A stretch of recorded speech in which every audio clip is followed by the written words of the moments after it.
Kak. Sebelumnya kalau boleh saya tahu nama ibu siapa ya? Namanya Ibu Rosmala. Ibu Rosmala ya ibu. Ya. Ibu rumahnya di mana?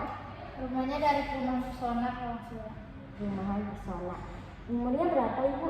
Umurnya baru 19 tahun. 19 tahun. Sebelumnya kalau boleh saya tahu ada masalah apa ya ibu? Jadi saya tuh bukan baru menikah gitu, Ya. tapi umur saya masih 19 tahun. Sedangkan suami saya lebih tua dari saya gitu. Jadi suami saya tuh ingin mempunyai anak dari sekarang, tapi sayangnya kayak belum siap atau gimana gitu, butuh kayak konseling apa aja gitu yang harus dipersiapkan. Iya, berarti ibu kayak suaminya pengen cepet-cepet punya momongan gitu ya ibu ya. Apakah ibu tahu beberapa persiapan mental yang sebenarnya perlu diperhatikan ibu? Baik, saya akan jelaskan terlebih dahulu ya ibu. Yang pertama itu ada memahami faktor risiko depresi pasca persalinan postpartum yang bisa disebut postpartum depression. Depresi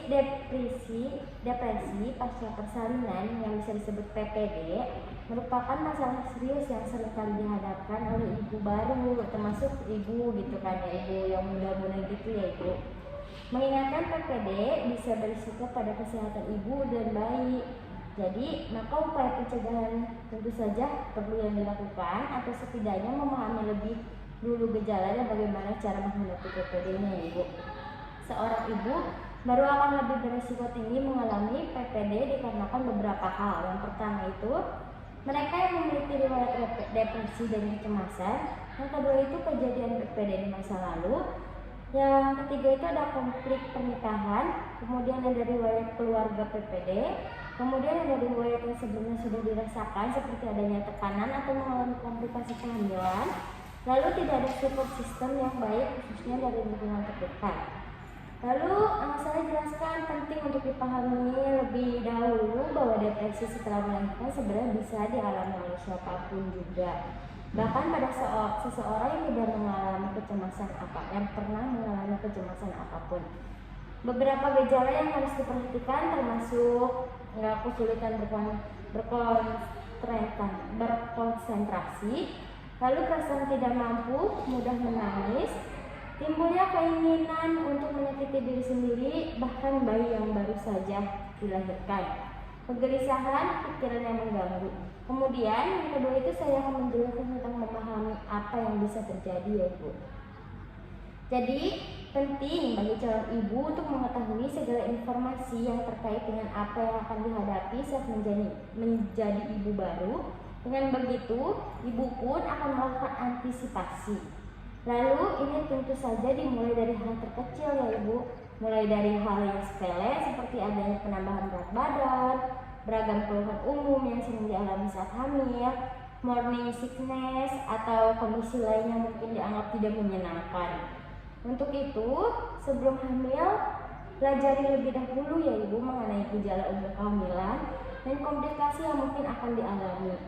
Mendidik diri sendiri tentu saja akan sangat membantu, tetapi ibu juga tidak bisa berharap akan selalu bisa memprediksi atau mengendalikan segalanya. Kemudian yang ketiga itu saya akan menjelaskan tentang mencari support system, juga persiapan sebelum hamil yang penting. Jadi ini tuh penting banget ya ibu, support system itu ya ibu. Jadi dukungan dari lingkungan terdekat benar-benar ibu butuhkan banget, terutama suami, keluarga terdekat, sahabat, termasuk lingkungan kantor jika memang ibu masih bekerja ya ibu. Lalu ada banyak penelitian juga yang menunjukkan bahwa dukungan sosial dapat memiliki efek perlindungan terhadap hal-hal negatif yang memicu stres saat hamil. Sebelum studi juga telah menemukan bahwa dukungan sosial pada saat menjelang dan setelah melahirkan memiliki dampak positif banget ya ibu, yang sangat penting pada kesehatan mental.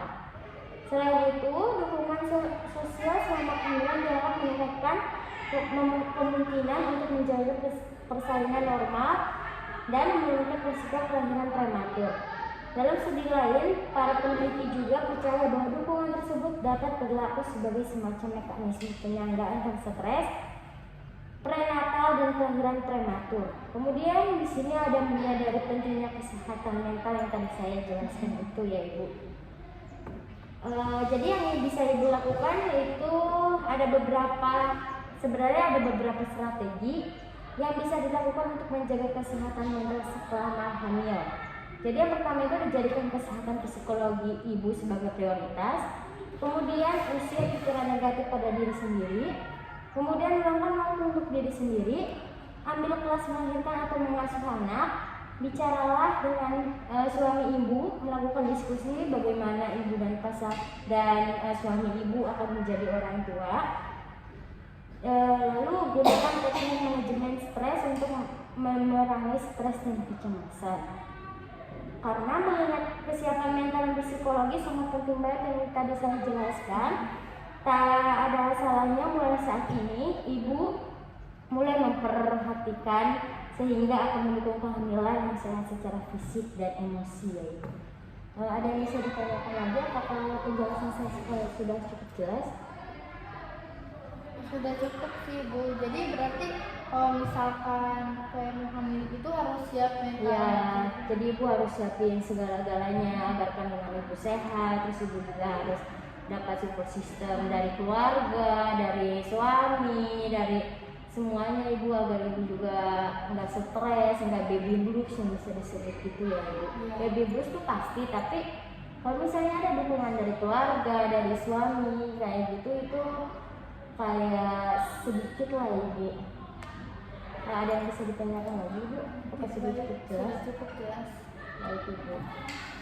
Kalau gitu terima kasih Ya ya. Ibu, Saya sama-sama pamit Ibu. dulu. Terima kasih Ibu. Iya.